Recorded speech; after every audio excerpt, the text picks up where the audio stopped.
Hey, good morning, guys. It's me again. And I just wanted to talk a little bit about some relationship stuff. And one of the things I wanted to talk about is the importance of being compatible, okay? I know we talk about opposites attract, and yes, they do. But there has to be some compatibility at the core, okay? And what I mean by that is you have to have a similar goals as far as direction. Like, okay, example, okay. If you want to travel and see the world and your partner wants to stay in Delaware for the rest of their life, that's a problem, okay? If you are extremely social and have a lot of friends and like to go out with your friends and meet people, and your person that you're with is an introvert and doesn't like to meet people, doesn't like to do anything except sit home and do Netflix, that's a problem. If you are into health and fitness and being physically fit, and your person doesn't want to do anything except, eat fast food and sit home, that's a problem. Okay? I'm not talking about the superficial differences that we have. Like I like to go camping and backpacking. My wife doesn't. Okay? But still, she said she might do it if I get a cabin. And, she'll be at the cabin waiting for me, and I'll do some hiking. So there's some places where we can compromise. But it's not a deal breaker that Bam doesn't like nature like I do. It's not a deal breaker. What would be a deal breaker is if she was Muslim and I'm Christian. Okay, that's not going to work for me. What would be a deal breaker is if she wanted to have more kids and I didn't. Okay, that's going to be a problem. So those are some of the things we have to take a look at, because we get in these relationships because on the surface, we look good and look just. This is why we date. We date so we can find out if we're really compatible. Okay? We don't date to lock in. We lock in so quickly. And part of that is because we're having sex too quick. And look, I remember I told this one friend that she had just got her heart broke and she just wanted to just go out and just play. I was like, that's cool and everything, but you got to be careful. I said, because what's going to happen, what may happen, is you're going to end up sleeping with a dude that's going to knock your socks off. That's going to blow your circuits.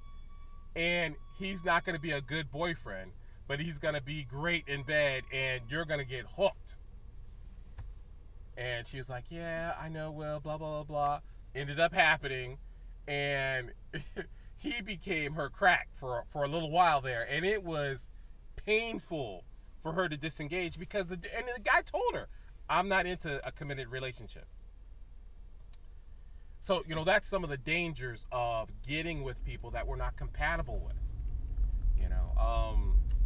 Another, and speaking of sex, I've had people talk to me where one person has no or little to no sex drive, okay? And that could have been because of the addiction, could have been because of different things that happened, in their life growing up, whatever. They had serious issues with intimacy and with physical intimacy. They didn't like to be hugged, touched, or blah, blah, blah, That's why we have to have these conversations when we're dating, because, I love sex, and if you have high sex drive, it's not in your best interest to get with someone who does not. That you're going to end up frustrated most of the relationship, and you're going to end up cheating on them. Other things about compatibility, like simple things like goals. Like if you want to further your education, like me, I want to do public speaking. I'm writing books.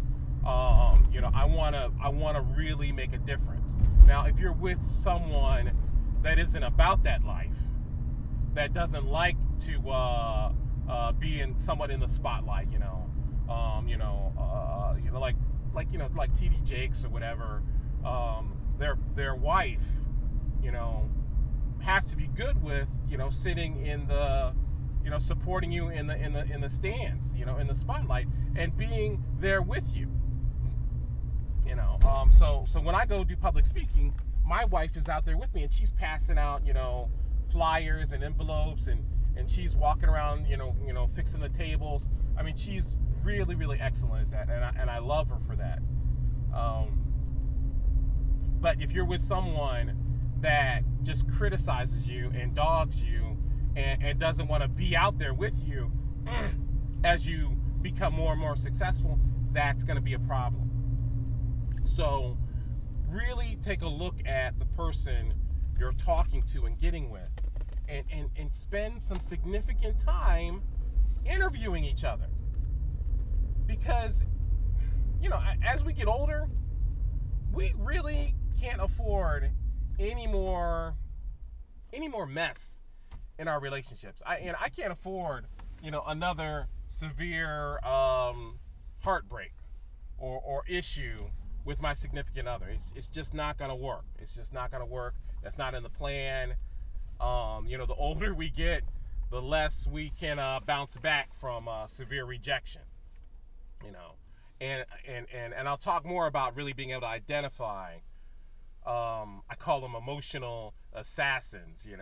People who just, it's not that you're not just not compatible. They're not good for you at all. They're dangerous. They're dangerous emotionally for you. And so I'm going to talk about that in some other videos on just really being able to identify and get out. I was laughing because I watch some of these some movies, and sometimes the people will walk into a situation, and you'll hear somebody say, "Get out! It's a trap." And often that's our situation when we're getting in relationships. We see these signs and these clues, and our friends are telling us, "Get out! It's a trap," and we totally ignore them. So I'm gonna talk about that in another video. Okay, love you guys. Talk to you guys later. I am at work, and I'll see you tomorrow. Later.